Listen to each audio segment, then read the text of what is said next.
대검찰청이 잠시 뒤 한명숙 전 총리와 관련한 위증 강요 사건을 다시 심의하기 위해 부장회의를 소집합니다. 박범계 법무부 장관의 수사 지휘를 조남관 총장 직무대행이 수용한 건데요.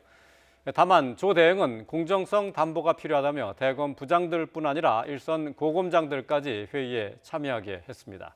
취재기자 연결합니다. 박석영 기자. 네, 대검찰청입니다. 박범계 장관의 수사 지휘에 따라 잠시 뒤 대검 부장회의가 열리게 됐죠? 네, 대검찰청은 오늘 오전 10시 소회의실에서 한명숙 전 총리 위증 강요 의혹 사건을 다시 심의하기 위한 대검 부장회의를 엽니다. 조남관 총장 직무대행 주재로 대검 부장 7명과 전국 고검장 6명 등 모두 14명이 회의를 열고 의혹이 제기된 재소자 등의 기소 여부를 논의하는데요. 관련 기록부터 살펴본 뒤 수사 기록 검토 관계자들을 불러 의견을 청취하고 토론을 이어갈 것으로 보입니다.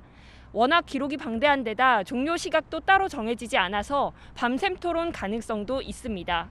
대검 예규에 따라 대검 부장회의는 구성원의 제적 과반수 출석으로 열리고 의견 일치가 안 되면 과반수 투표로 의견이 취합되는데요.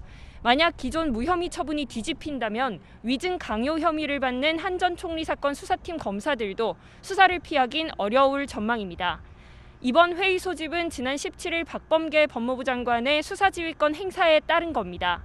조남관 검찰총장 직무대행은 수사지휘 이튿날인 어제 내놓은 입장문에서 장관 지휘를 수용한다면서도 공정성 담보를 위해 일선 고검장들까지 회의에 참여하기로 했다고 밝혔습니다.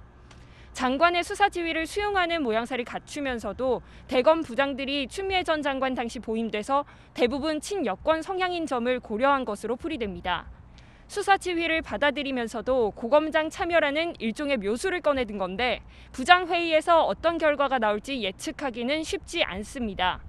대검의 무혐의 결론에 대한 장관의 수사 지휘를 두고 검찰 내부 반발 조짐도 있어서 어떤 결과가 나오더라도 파장이 만만치 않을 것으로 보입니다.